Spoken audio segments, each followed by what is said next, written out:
आज हम पढ़ेंगे अध्याय 13वें का 3रा श्लोक। ऐसे अवतार भगवत धाम में स्थित रहते हैं, वे श्रम नहीं करते, सृष्टि में उतरते हैं, तो उन्हें अवतार कहा जाता है। अवतार कई तरह के होते हैं, यथा पुरुषावतार, गुणावतार, लीलावतार अवतार। अवतार सबका एक ब्रह्मांड में कुर्माट अवतरण होता है, किंतु भगवान कृष्ण आदि भगवान है और समस्त अवतारों के उद्गम हैं। भगवद गीता निवेशानुसार तथा योगिता पर्याप्त कष्ट तथा अनेक अनुसार जन्मों के बाद ही मुक्ति प्राप्त कर पाते हैं।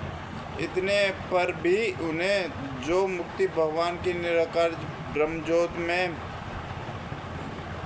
तपस्वी प्राप्त करने के रूप में मिलती है, वह आशिक होती है और इस भौतिक संसार में लौट आने का भय बना रहता है। किंतु भगवान के शरीर की दिव्य प्रकृति तथा उनके कार्यकलापों को समझने मात्र से भक्त इस शरीर का अतः होने पर भगवत धाम को प्राप्त करता है और उसे इस संसार में लौट आने का भय नहीं रह जाता।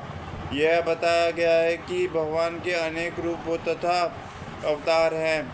यद्यपि भगवान के अनेक दिव्य रूप हैं, किंतु फिर भी वह अद्वैत भगवान हैं।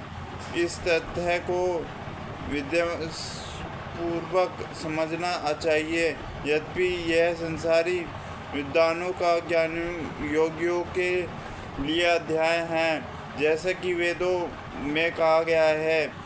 एक भगवान को अपने निष्काम भक्तों के साथ अनेक अनुसार दिव्य रूपों में संदेह संबंधित है। इस वेद वचन को स्वयं भगवान ने गीता के इस श्लोक में पुष्टि की है, जो इस सत्य को वेद तथा भगवान के प्रमाण के आधार पर स्वीकार करता है और सूक्ष्म चिंतन में समय नहीं गवाता। वह मुक्ति को चरम सिद्धि प्राप्त करता है। इस सत्य को श्रद्धापूर्वक स्वीकार करने से मनुष्य निश्चित रूप से मुक्ति लाभ कर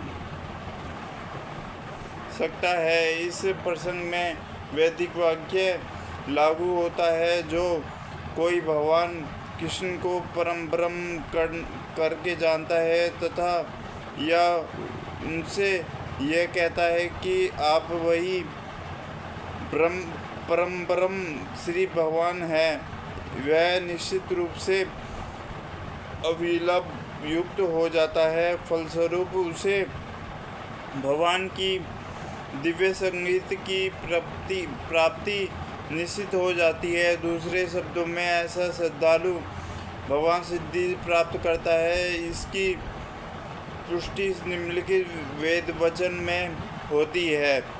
श्री भगवान को जान लेने से ही मनुष्य जन्म तथा मृत्यु से मुक्ति के पूर्ण अवस्था प्राप्त कर सकता है।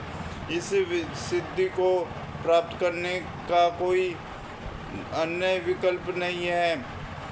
इसका कोई विकल्प नहीं है का अर्थ यह नहीं कि जो श्री कृष्ण की श्री भगवान के रूप में नहीं मानता, यह अवश्य ही तमोगुणी है और मधुपात्र को केवल बाहर से चाटकर या भगवद गीता के विद्यापूर्ण संसारी विवेचना करके मोक्ष प्राप्त नहीं कर सकता।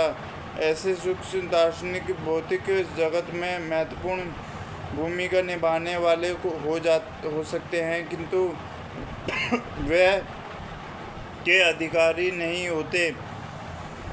ऐसे अभिमानी संसारी विद्वानों को भगवत की अनुभूति कृपा की प्रतीक्षा करनी पड़ती है। अतः मनुष्य को चाहिए कि श्रद्धा तथा ज्ञान के साथ कृष्ण का अनुशीलन करे और सिद्ध प्राप्त करने का यही उपाय है।